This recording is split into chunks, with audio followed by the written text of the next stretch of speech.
Our headline is Dortmund - Geordie Dreams. What's going on, guys? Welcome back to the Planet Soccer Show here on YouTube. I'm your host, Reed Simpson, along with Dylan, who is now about 2 weeks removed from being married. Dylan, do you feel any different? It's funny, like everybody was like, oh, is it going to feel different? I'm like, no, we've been living together 5 years, but it kind of does, in like a good way. Yeah, that's the same way with us. Kind of like it. I don't know. Not just like the weirdness of having a ring on that I play with all the time, but no, it feels good. Have you gotten used to it yet? Absolutely Have you gotten used to the ring? No, absolutely not. Probably won't either. It feels weird. Yeah, I'm probably going to get a silicone ring here shortly because this one is just not super comfortable, especially like going to the gym or something, having it on, like gonna need an alternative. Yeah, it's a good idea. Today we are talking about match day 3 in the Champions League. We are halfway through. Each team has either played their home or away leg against each team in their group. So we're starting to get kind of an idea of the way these groups are shaping out. There are some surprises. There are some that are not so surprising. And there are some that have been turned on their heads as of yesterday afternoon. And we'll talk about all of them. So we are going to do the international headlines setup again. We liked that last time, and it gives us a chance to be creative. So let's start with Group A, and our headline is Harry the Hero, just as everyone expected. Man United 1, Copenhagen 0 at the Theater of Dreams. Dylan, Man U escaped disappointment in this one, didn't they? Oh, absolutely. This is a game that, on paper, by name, looking at the odds, people wouldn't have expected it to be this close. But I'm pretty sure after match week 2, when we were doing our headlines, we both said, watch out for Copenhagen. They kept it close with Bayern. We both said we wouldn't be surprised if they went in and gave United a good run for their money, and they certainly did that. Pretty unlucky to escape without even a point. Had a greater XG. I know. XG isn't the be all end all. That is like your favorite thing to tell me. But even the eye test, watching the game, they had even on possession, greater shot total on goal and total shots. They were very, very much in this game. It wasn't a 1-0 where United went up early and kind of parked the bus. It was a really exciting game. Yeah. Harry didn't score until like the 75th minute or something like that on a header. It was a pretty entertaining game, one that Man U is frankly lucky to get away with 3 points in, though. I don't think this is like they've turned the corner. Like, no, I think they're still in trouble a little bit. Yeah, they've had a lot of games like this, whether it's in the Premier League or I guess they haven't had games like this in the Champions League because they haven't won any yet besides this one. But they've scraped by in a lot of wins this year, and I think they're going to continue to do so until they can clear out their training room and get guys back on the pitch and get guys performing. One kind of storyline that's developing for Man United is the lack of Mason Mount appearances, which is just kind of bizarre. I get it. And we talked about it before the Premier League season started. Yeah. Like, where does he fit into the team? It felt like it was just a signing to sign an England starter or somebody who was an England starter, especially for that Euro run. So I don't know how Ten Hag is going to end up using him. I don't know if he's still really firmly in their plans or not, but he's been a notable absentee from a lot of minutes for Man United this year. Yeah, it's 65 million or 60 million, maybe 65, 60, something like that, million pounds just riding the bench. Not a luxury most teams have. It does kind of shine a light on the embarrassment of riches at the top. Chelsea's in a similar standpoint or similar situation with some of their guys. But yeah, it's a little bit of a head scratcher. Another $60 million man finally did something positive. If it wasn't for Harry Maguire being the goal scorer, I think we would have come up with a witty Onana headline because he did come up very, very big on a very tough penalty save in stoppage time. That's the storyline, right? The two much maligned Man U players. Yeah, the duo of hated scapegoats, if you will, of the Man United lack of success this year are the ones that came through for them. Man U fans, I don't know if it's sarcastic or not, but are now trying to justify the fee for Onana being a bargain. It has to be. You never know. It You never has know to with be them. sarcastic, but like there's some fan bases, like mainly Liverpool and United, where I'm like, I think they're probably pretty serious. Yeah. So very far from being a value signing, but as an Inter fan, I was obviously disappointed to see him go because he was fantastic last year for Inter. But I've enjoyed his lack of success at United. But it did feel kind of good to see him have at least one shining moment this year. Because it's been a tough go for him for sure. But it didn't really do a lot at the top of this group. Bayern, as expected. Elsewhere, Bayern did take care of business Shocker. against kind of a tricky, what could be a tricky fixture. Bayern and Galatasaray haven't played since the 1972-73 Champions League. Fun fact. And yeah, this is one where Bayern, they weren't playing with their food in this one. They won 3-1. It was pretty comfortable.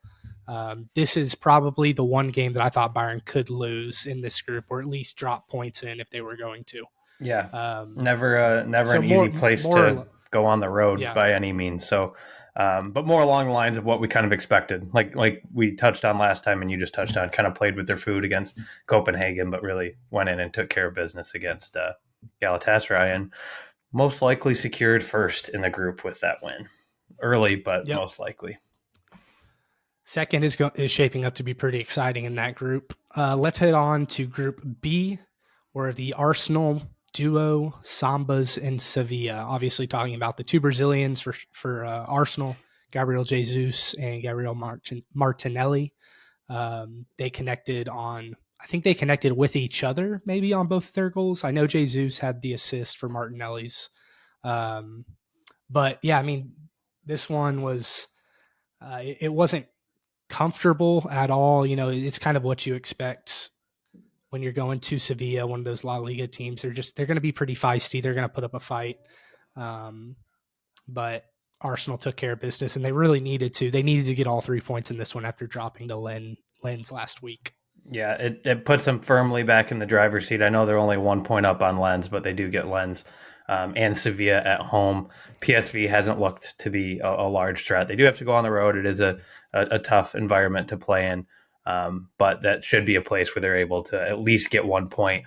And then you figure they get 2 victories at home. That puts them at 13 points. I mean, that's going to win you a group 10 out of 10 times. So firmly puts them back in the driver's seat, no doubt. Arteta was hilarious about Jesus. He said he's changed their world since arriving at Arsenal, which is kind of funny, corny, because a lot of people are like, I just don't think he's enough for them. But Arteta, after this match, was drooling over him. In fairness, he did look really good. He had quite a few attacking sequence involvements, as did Martinelli. Linked up really well. Now he's hurt again. Yeah, what do you know? Right, shocker. I wasn't able to find like how serious the injury was, which was kind of surprising because it was on Tuesday. Some of the other injuries from Tuesday, it was pretty clear one way or another where their standing was. I may have just missed something, so attack me in the comments if it has come out. But I hadn't seen anything across my Twitter feed. But yeah, that would be pretty fitting that he comes in, has a fantastic game, and goes right back into the training room and is unavailable. It would be pretty peak Jesus in his time at Arsenal, because when he has been on the field, he has looked brilliant. I think they average almost a half a goal more in games he plays in than games he doesn't play in. So he has certainly been a good signing when healthy. He just hasn't been able to be consistently healthy for them. Yeah, to me, he does a lot that doesn't show on the score sheet, which Arsenal needs a striker, in my opinion, no matter how much he's rocked Arsenal's world, according to Arteta. Arsenal needs a striker that's going to get on the goal sheet. And Jesus brings good qualities. However, I almost feel like he's just not even like a striker, just with the production that he gives. He's a pressing threat. He's active in the box, but he has rarely gotten on the end of goal scoring chances whenever he's been on the field for Arsenal. Martin Odegaard in this one, 73 minutes, 30 touches, and 19 passes. Is this your favorite topic of the season? Not really. Well, other than Spurs being in first, obviously. Is it your second favorite topic, though? Because I feel like you're not wrong, but you mention it every week, if not on the show, at least to me. You really seem to be flourishing in his less than stellar showing thus far. It's not even really that. It's a combination of knowing that the Declan Rice signing would do this to him. Declan Rice is just too active in the midfield, box to box, for Odegaard to have the same impact on the ball or off the ball that he had last year. I think the Declan Rice signing was fantastic. However, I still don't think that Arteta's, like we predicted, has figured out how to utilize that midfield three. Whether it's Jorginho or Partey, the rapist, or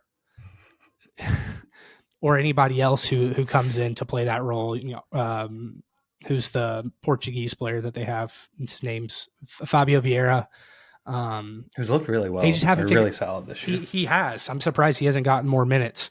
But Odegaard's productivity has just been stifled because there's just been a lack of space for him to progressively carry or pass the ball because Rice also gets so far up the field. So I don't revel in like the Odegaard struggles. I revel in the fact that like Arteta out thought himself in this one, or hasn't thought through how to use them together before he went and got Declan Rice. I mean, he had to do it at the time that he did, or somebody else would have.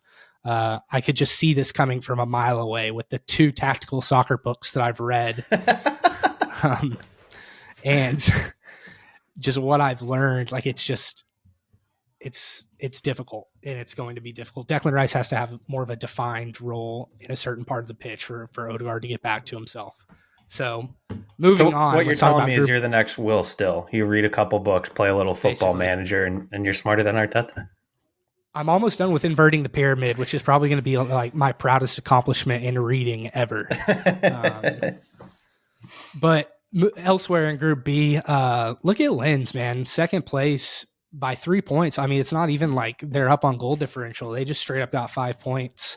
They haven't lost a game in this group yet, despite their league standing. They're showing out in the Champions League. And yeah, and I kind of expected them to Sevilla's not doing that great in their league, and Lens isn't doing that great in their league. PSV, Sevilla's just setting themselves up to be in the Europa League. Yeah, right. I mean, it's typically their end goal. I wouldn't be at all surprised to see PSV make a push for at least Europa League, possibly even advancing out of this group, because they have looked so good. And at Eredivisie, obviously the level of competition's a bit different, but I believe they get Arsenal and Lens at home, possibly. I believe they were just at Lens.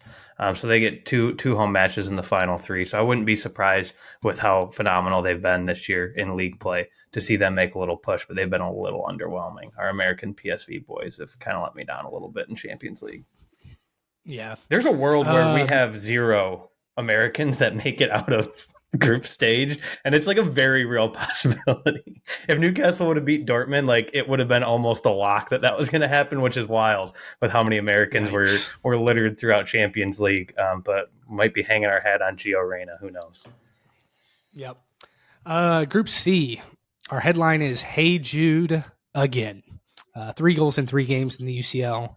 SofaScore average player rating of 8.5. He's been fantastic. I am getting a little tired of people getting on their knees for him. I get he's great, but like, let's just spread the love throughout his career, and we don't have to just give it all to him right now. He's that good. But no, he's been fantastic. It's going to be really scary when Madrid actually gets a striker next summer or in January, whenever they go and get like a true world-class striker.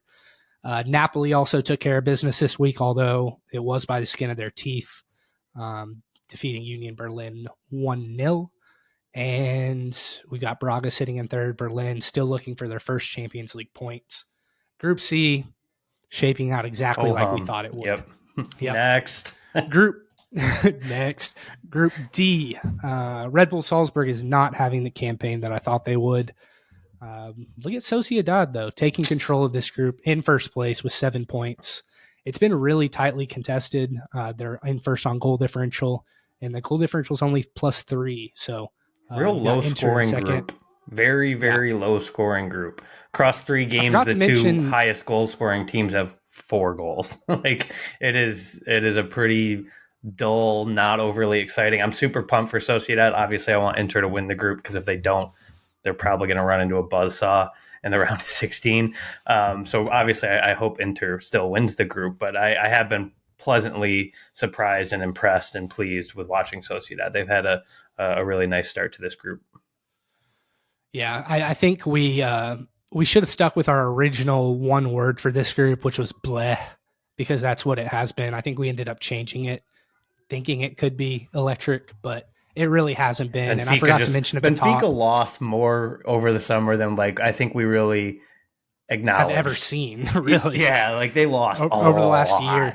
It's been brutal for them. I am a little surprised Salzburg hasn't put up a little bit more of a fight, but Inter and Sociedad are two very, very strong sides. So I think it's really going to be who finishes first and second here, and not much more than that. Yeah, this group it paints a good picture of what the Tuesday games were this week, which was just an absolute snooze fest. It's like watching a round of golf on a Sunday morning before the top guys get out there. You just take your nap before the back nine of the championship guys go out. So that's kind of what I related Tuesday to.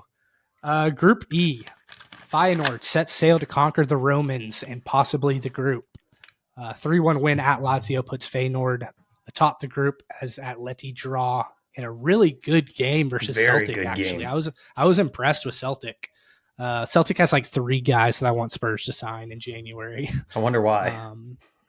Yeah. This group, it was kind of like a toss-up to begin with. We figured Atletico would probably get through based upon just who they are and what they would bring. I think we both expected Feyenoord to have the potential to really maybe even win this group. Lazio is kind of just there in third. And Celtic finally got their Champions League point after the last 2 years of not doing so. I would say I'm pretty surprised with Feyenoord being in first. I thought this was a very firm Atleti in first wins the group, and they still obviously could. They're only a point back. I thought it was going to be a fairly comfortable group win for them, and then it'd be Lazio and Feyenoord duking it out for second with Feyenoord coming out on top. But good on Feyenoord. I love seeing Eredivisie teams do really well. I don't know why. I don't have a super strong affiliation. I don't watch the league week in and week out. But in Champions League, they're always the teams I'm like, all right, they're kind of cool. Crazy fans, good history in their own league and in Europe historically. So it's kind of nice. They're kind of the underdogs, but still really, really solid clubs and really well-run clubs typically. Yeah, it's kind of worth noting that the Feyenoord is still in first place despite losing the first leg of their games versus Atleti. So they were able to drop all the points there and still be in first. So they're set up really well to at least advance. Now I've got the group of death. Our headline is Dortmund - Geordie dreams. Newcastle going from the driver's seat in this one to being put in the bucket seat in the back. If you guys had just taken a point from this one would have been an extremely different story. Mm-hmm. But Dortmund came out at St. James Park and did exactly what you need to do when you play Newcastle at St. James Park. They were on the front foot. They didn't let you guys set the pace, set the tempo, set the tone. And I think the consensus around Newcastle was just, it's not our night, which to me, you guys are so good when y'all are good. But when you're not, you have these games, which is fine. It could still get you in a top European place in the Champions League, but you guys are susceptible to these kind of lackluster performances. So I'll let you take it away.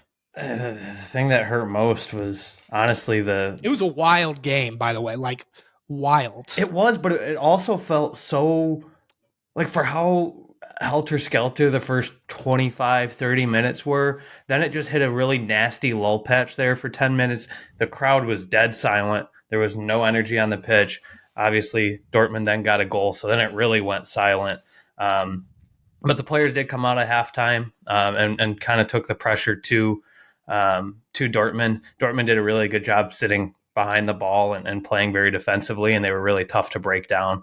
Then we had some substitutions and then injuries following substitutions that really hurt us. Isak and Murphy. Murphy came on for about 3 minutes and then went off with a dislocated shoulder. And that's about when we lost a lot of our momentum until that last 10 minutes. In the final 10 minutes, you got dinked 2 crossbars down down a goal, attacking the Gallagher end, and you hit 2 cross. It felt like more than that. It felt like 5 crossbars. There were 2 crossbars, and then a double save by the keeper, and then Callum puts one. Live, it looked like he just shot it right at the keeper, but it was a tough like half volley in the box on the run. Put a pretty good strike on it. Keeper had to move a little to his left, so there were plenty of chances there, and that's why like it just wasn't our night. I hate that saying, like you have to create your own luck, but we did seem very unlucky, especially in the final 25-30 minutes of the game, to not come away with a goal and at least come away with a point. From the positives, though, Anthony Gordon was phenomenal. I think he was far and away the best player on the pitch outside the 2 goalkeepers, who both had double saves, both had breakaway stops on guys. I mean, both keepers were absolutely phenomenal. But from the other 20 players on the field, Anthony Gordon absolutely stood out. His pace is right up there with the best in Europe. Against PSG, he actually was pacier, or had a higher top speed, I should say, than Mbappe. Like he has that kind of speed, and it really showed against a Dortmund side that isn't known for blazing speed. But now moving forward, kind of in trouble. Super uphill battle. Got to go to Dortmund. Got to go to PSG. And if you lose both, if you can't at least get 1 point out of one of those, it's going to be tough. We also have United and Arsenal and Chelsea in the league. Wolves. Yeah, and Wolves, who's nothing. Like Wolves not is sitting in, and it's on the road. So yeah, it's a tough uphill battle, especially with the injuries. Botman's still out. Isak's out for a month now. No end in sight for Harvey Barnes' injury. We get Williquinho back, which is awesome. I've missed him this year, but we went from, at the beginning of the year, I talked about how much depth we have. I thought we had some of the best depth outside of, City and Arsenal when healthy. But now it's like, man, we're scraping the barrel. And with the fixture congestion coming up, I think it could be really tough to see us advance. I'm not giving up hope yet because AC at home is going to be a 4-0 thrashing. Like, I'm not worried about that game at all. We just got to find a way to get a point somewhere else to give ourselves at least a chance. What's the deal on, y'all might be losing Tonali also. Oh, yeah, is there a gone. timeline on when that's going to happen? It happened today. Is that it happened? 10 months. So you also down him. He is allowed. I saw 18. It was going to be 18, and then he negotiated, I guess, with the Italian FA and said, if I, in my 10 months, do 8 months of gambling addiction rehab, essentially, can we combine that and then have it down to 10 months? He is allowed to train though. And Tony was not, and people were super up in arms about it, but it's 2 different FAs making the call. It was the English FA on Tony, and it's the Italian FA on Tonali. So that is super fortunate because in theory he should be able to hit the ground running next summer for preseason, and it should feel like a brand new signing at that point. And he did seem to struggle to integrate into the side. So 10 months of nothing but training under Eddie Howe does excite me, but man, it sucks when we already got these injuries and we really could use some of that depth. Elsewhere in the group, though, like I said, Milan doesn't scare me in the least bit, which is crazy. It's just wild how awful they are. 3 games, 0 goals is remarkable. That's hard to do when you're AC Milan, and they've played 2 home matches as well and been shut out in both of them. So I do think at minimum we should be able to get to Europa at this point. I'd be very surprised. It'd be an absolute monumental collapse to finish in 4th.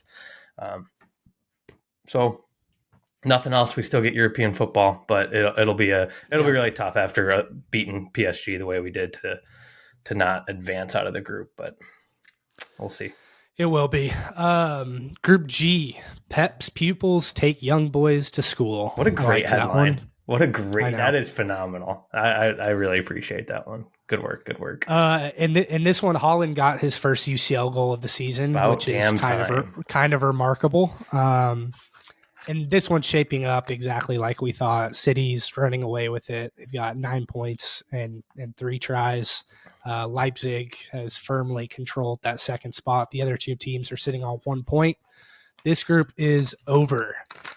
Elsewhere, what are we on now? FGH, Group H. The Feyenoord puts the knockout round in Barca's Crosshairs. Dylan, I think after match week 1, we were saying Barcelona was going to win the whole competition. That's been tempered a little bit. However, it does look like they are knockout bound after a 2-1 win versus Shakhtar. I don't know. Like I would venture to argue who's been more impressive. Between who? Anybody in the competition. Who's been more impressive? Bayern? I don't know necessarily if anybody's been more impressive, but just like the way I felt about the teams going in, Barca had a lot of ground to make up get on the level of Bayern and City. But they would have to look like they did week 1 for me to consider them like true favorites. That's fair. But I see them getting into the late stages pretty comfortably now, depending on their draw. This individual match was kind of funny though, because Shakhtar really took it to them in the second half.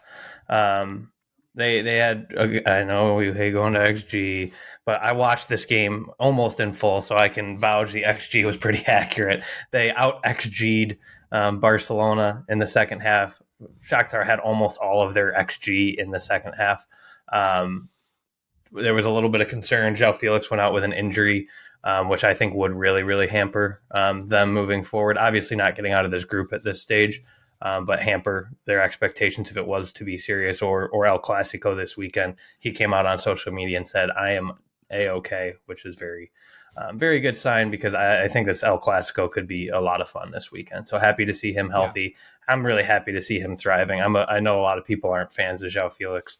I'm kind of a big João Felix kind of guy, so I'm happy to see that he's healthy. He's looked phenomenal in the Champions League. He's one of the big that midfield is one of the big reasons I'm so high on Barcelona. Elsewhere in the group, Porto Portadown. Yeah, that's a bad one. I liked it at first when you first wrote it, and then like I'm looking at it more. That's a bad one. Porto Portadown. Oh well. 4-1 victory at Antwerp puts them not solidly 100% in second, but it puts them right where we expected them to be in second place. Very, very strong likelihood that they advance along with Barcelona, who has all but won the group at this point in time. Agreed. That's all the groups, guys. That is all the games. Well, not all the games, but most of the games. I'm sure we missed one. We covered all the groups, so covered our bases. We appreciate you guys listening. Let us know your thoughts in the comments after the first half of the Champions League fixtures. It's teeth cutting time next go around as we reach the second half of these matches. And this is where the money is made. You got to get to the next round. Yeah, you got to get to the next round if you want that paycheck, if you want that confidence, and if you want that prestige. So make sure to like, subscribe, follow, share, comment, all of that. And we will talk to y'all next time. Where's my mouse? There we go.